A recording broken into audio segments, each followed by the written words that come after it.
Hi everyone, I promised to make a video of the basic graphing and tables handout I gave. Emailed it to you all, the one that's about the pizza. So this won't help you at all unless you have that in front of you and you've done it. I'm not even going to read the question, I'm just scrolling down here. So read your question and make sure you understand it.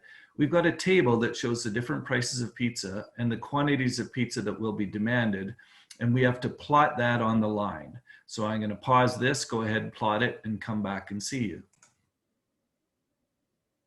Okay, so what I meant to say, I was going to lay out the two axes. The idea is to spread them out evenly between 0 and 50 here for the price on the vertical axis, the independent variable, and between 0 and 1,000. Notice these are in hundreds, so that's 100, 200, 300, 400, 500, 6, and so on the x-axis, which is the dependent variable. So I just go and plot it, x 700, y 20. So we'll go across to 700 and up to 20, should be right about there. And now I go x 500 and y 30. So I go 500 and up to 30, should be about there. Then I go x 300 and up to 40, x 300 and up to 40 should be about there. And then I go x 100, and that's at a price of 50. So what we're determining here, seeing here, that as the price of pizza rises, the quantity of pizzas purchased will fall. And that makes some good sense. So now I'm going to take and draw a line through these. I click the first point and I draw a line to there.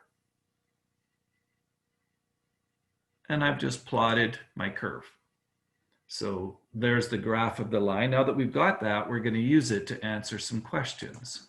So if you flip over on the other side, this is the part where you have to be following along your questions, and I'll put them up here. If you flip over, the first question says, from the graph or table, how many pizzas will be demanded if the price is 30? Well, I know I can go to the table, and at the price of 30, 500 pizzas are demanded. So that's easy, but the table and the graph are exactly the same thing. They tell us the same information. So if I go to a price of 30 and I go across to my graph, I hit that point and come down, I see the number 5. That means 500 pizzas will be demanded. So the table and the graph are the same. Then it says from the graph, how many pizzas will be demanded if the price of pizza was 25? Make sure you see that on the table. Well, I'll use a different color and I'll go up to the price of pizza 25 and it's not there. But it's halfway between 20 and 30. So there's my 25. I do the same thing. I go across to the graph, hit that point and come down and I see my answer is 600 pizzas. That's right off the graph. Well, let's find 25 in the table. It's not there, but it is right in between 20 and 30. So if I go over here, right in between 500 and 600, or 500 and 700 is 600. So my answer to question B is 600 with the table and the graph. And it says from the graph, determine how many pizzas will be demanded if the price of pizza is 10.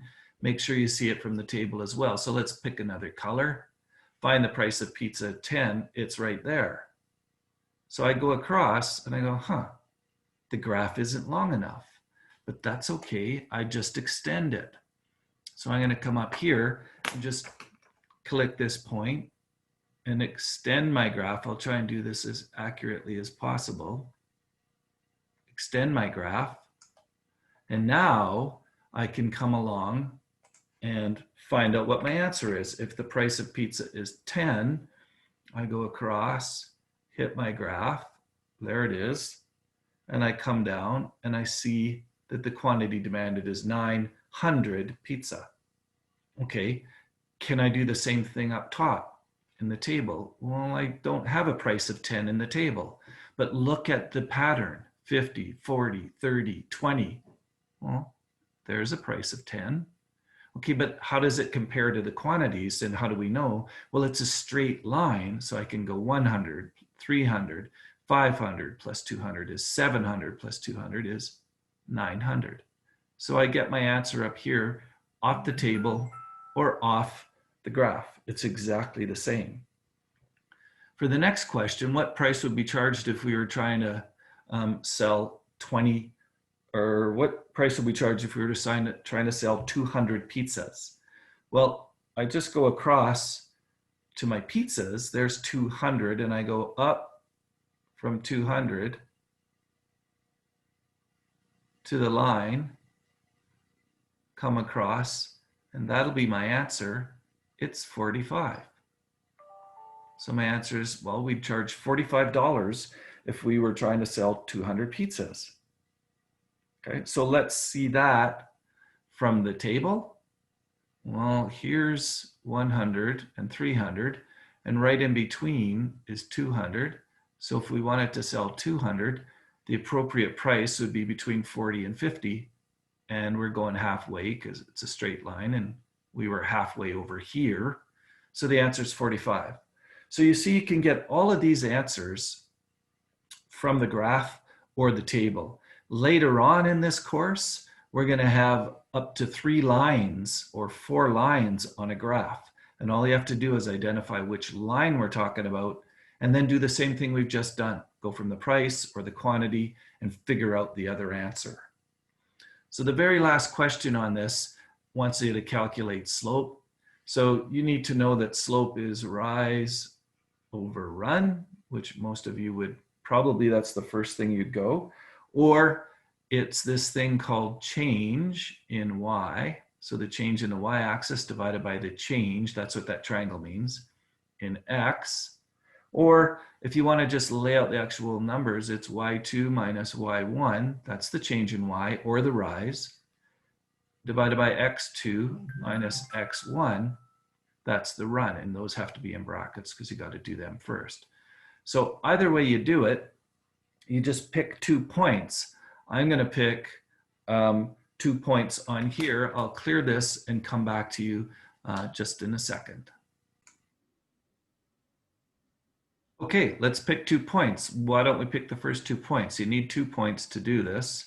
So the price will be 20 and 30, and the quantity will be 500 and 700. So I go and find change in y.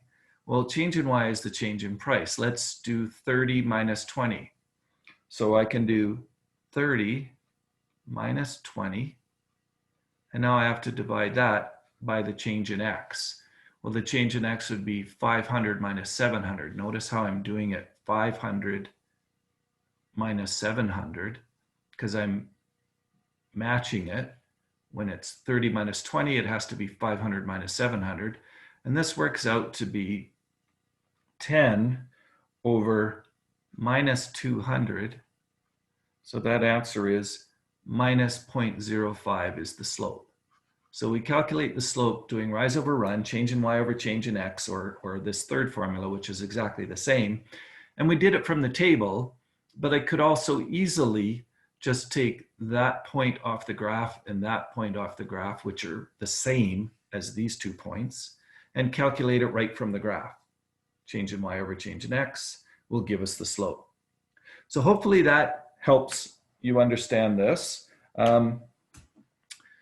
We're going to work with this level of graphics understanding right off the bat, and we've already done it when we do our production possibility curves in chapter 1, and it will continue on for the rest of the course. So make sure you really understand just what we did here. And if you have any questions, let me know. We'll see you in class.